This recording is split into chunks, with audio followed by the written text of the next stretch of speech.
बिस्मिल्लाहिर्रहमानिर्रहीम अस्सलाम वालेकुम। एक रिपोर्ट के मुताबिक तुर्की और ईरान के बीच में जो एक प्रॉक्सी वॉर जो लगभग छिड़ चुका है मिडिल ईस्ट के अंदर, वो अब अपने एक नेक्स्ट लेवल पर जाने की तैयारी में है। तुर्की के कुछ आवारगी करने वाले सोशल मीडिया एक्सपर्ट्स ने अपने अकाउंट्स पर यह जानकारी देते हुए कहा कि ईरान तुर्की के दुश्मनों यानी कुर्दों को सीरिया के अंदर 1500 कामिकेज ड्रोन्स देने की तैयारी में है, जिसको कुर्द लड़ाके तुर्की के ऑफेंसिव को काउंटर करने में यूज करेंगे। और इन्हीं सोशल मीडिया एक्सपर्ट्स की बातों को सोशल मीडिया से उठाकर झूठों के मसीहा, मक्कारों के आका इजराइल के न्यूज आउटलेट्स ने एक बड़ी खबर बना दी। सिर्फ इजराइल की न्यूज एजेंसी यरूशलेम पोस्ट ने इस खबर को पब्लिश करके ये दावा भी किया है कि ईरान अब तुर्की के दुश्मनों यानी कुर्दों को सपोर्ट करके सीरिया का बदला तुर्की से लेगा और कुर्दों को ही सपोर्ट करता है इजराइल भी। तो मतलब इस बार इजराइल और ईरान एक ही टीम में तुर्की के खिलाफ। वीडियो में आगे बढ़ते बढ़ते आप तमाम लोगों से बड़ी इमोशनल अपील है कि भैया चैनल पर नए हो तो सब्सक्राइब कर लो। पिछले चैनल को जिस तरीके से आप लोगों का सपोर्ट मिला था, जो मज़ा आ रहा था वहाँ काम करने में, वैसे ही अगर यहाँ भी हो जाए तो और मज़ा आ जाए। आप लोगों को इस बात का ज़रा भी अंदाज़ा नहीं है कि हम कितने स्ट्रिक्ट दौर से गुजर कर ये काम करने की कोशिश कर रहे हैं। पिछला जो चैनल था, जो लोग हमारे पिछले चैनल से यहाँ आए हैं उनको पता होगा कि वो कितना ज़बरदस्त तरीके से ग्रो हो रहा था, लेकिन मजबूरन हमें उस चैनल को छोड़कर इस चैनल पर आना पड़ा जो कि हमने न्यूली बिल्ड किया है।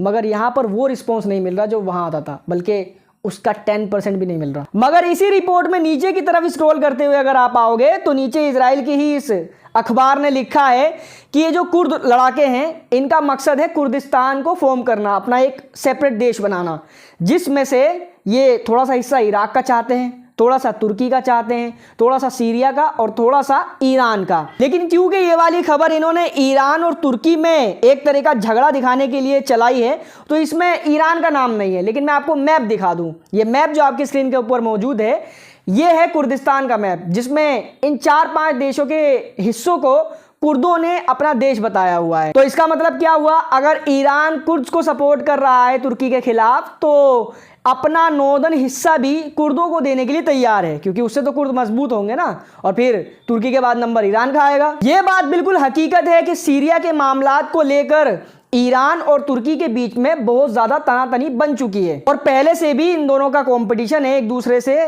रीजन के अंदर अपना एक स्ट्रॉन्ग इन्फ्लुएंस बनाने का। और एक MBS साहब हैं, वो हर चीज़ पैसों के दम पर करना चाहते हैं, टेक्नोलॉजी नहीं बनानी उनको, अपने देश से इंजीनियर नहीं निकालने हैं, अय्याशी करनी है, तेल बेचना है, म्यूजिक फेस्टिवल्स कराने हैं और उससे इन्फ्लुएंस हासिल करना है। उधर आप सभी लोगों को फुल स्क्रीन पर ये रिपोर्ट दिखाकर याद दिलाता चलूं कि अमेरिका के upcoming president mister Donald Trump ने यह धमकी देते हुए कहा था कि 20 जनवरी यानी जब मैं व्हाइट हाउस के अंदर एज अ प्रेसिडेंट बन के घुसूंगा, तब तक अगर हमास ने इजराइल के बंधकों को आज़ाद नहीं किया तो मिडल ईस्ट को मैं जहन्नुम बना दूंगा। मगर खबर यह है कि अमेरिकन मीडिया खुद ये दावा कर रही है कि लॉस एंजलिस बिल्कुल जहन्नुम बन चुका है।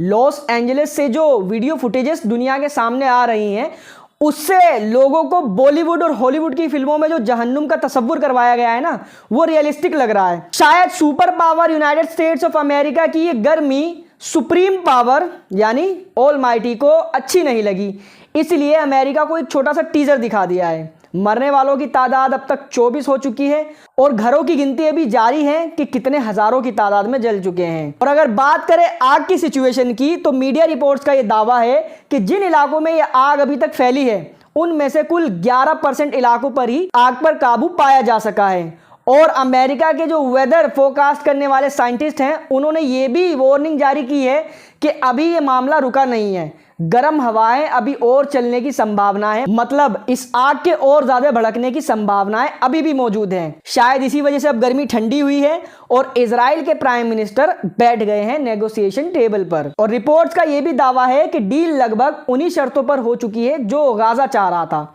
मतलब complete withdrawal of Israeli soldiers from Gaza stripe, prisoner swap, और तीसरा जंग पूरी तरीके से बंद हो। ये ड्रामा नहीं कि 1 महीने के लिए बंद होगी या 2 महीने के लिए बंद होगी, कंप्लीट बंद।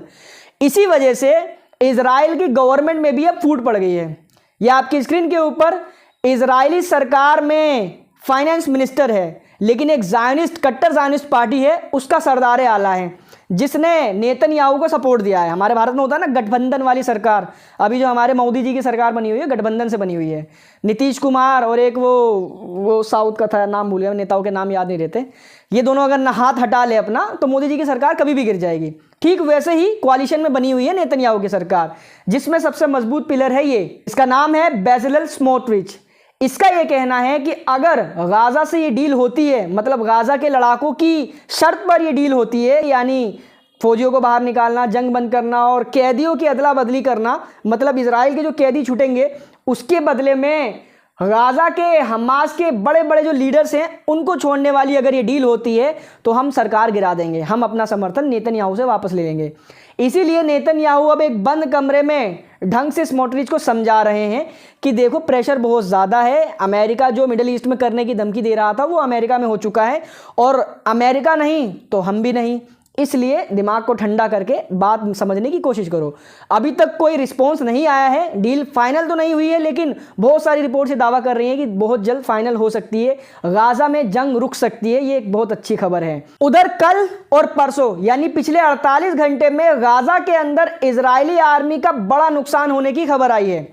कल की अपडेट है कि एक बिल्डिंग थी जिसमें इजरायली आर्मी के सोल्जर्स डिप्लॉयड थे, घात लगाकर बैठे हुए थे, लेकिन उनको ये नहीं पता था कि उस बिल्डिंग में पहले से ही हमास के लड़ाकों ने एक्सप्लोसिव डिवाइस लगा दिए हैं।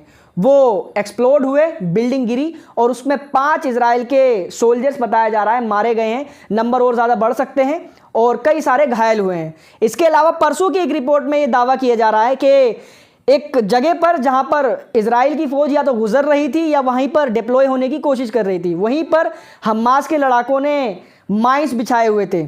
उस माइन ट्रैप में आकर करीबन 4 इजरायली सोल्जर्स मारे गए हैं और कई सारे घायल हुए हैं। कई सारे मिलिट्री हेलीकॉप्टर्स को जो ट्रांसपोर्ट करने का काम करती है लाशों को और घायलों को, उनको देखा गया है गाजा से जाते हुए। इसके अलावा हमास के स्पोक्स पर्सन अबू उबैदा ने भी ये दावा किया है कि इजरायली मिलिट्री पिछले 72 घंटे की रिकॉर्ड्स में जो बता रही है नुकसान उससे कहीं ज़्यादा है। उधर ईरानियन पार्लियामेंट के अंदर ईरान के एक एमपी ने ईरान के पॉलिटिकल स्टंटबाजी की जमकर धज्जियां उड़ाई हैं, और इनका कहना भी सही है। दरअसल में ईरान ने ऐलान किया था कि अमेरिका के अंदर जो लॉस एंजलिस में आग लगी पड़ी है पूरे शहर के अंदर, उसको बुझाने में या वहां पर राहत और बचाव का काम करने में ईरान मदद भेज सकता है। इस पर ये एमपी भड़क गए। इनका ये कहना था कि कैलिफोर्निया यानी अमेरिका वही देश है, वही शहर है जहां पर बैठकर पूरी दुनिया में काट मार कत्लो गारत मचाने की साजिशें की जाती हैं। ऊपर से यही वो अमेरिका है जो गाजा के अंदर पिछले 15 महीने से जंग रुकवाने की बजाय उसमें और ज़्यादा तेल डालने का काम कर रहा है, बॉम्ब्स वगैरह भेज के।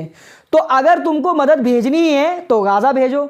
हम जो टैक्स पेयर्स हैं, जो टैक्स भरती है जनता, वो पैसा मजलूमों की मदद के लिए यानी जहां पर जुल्म हो रहा है वहां जाना चाहिए गरीबों के लिए, ना कि उन लोगों के पास जो जुल्म कर रहे हैं। वहीं साउदर्न लेबनान में इजरायली आर्मी ने एक बार फिर से सीज फायर का उल्लंघन करते हुए, या मैं कहूं सीज फायर को पूरी तरीके से इन्होंने खत्म ही कर दिया है। इजरायली आर्मी ने बड़े ही भयंकर लेवल की साउदर्न लेबनान के अंदर कई जगहों पर एयर स्ट्राइक्स की हैं, जिसमें बड़े लेवल के धमाके देखे गए हैं। खैर इस वीडियो में फिलहाल इतना ही था। इस वीडियो को शेयर करें, चैनल पर नए हैं तो चैनल को सब्सक्राइब जरूर कर लें, and thank you so much for joining.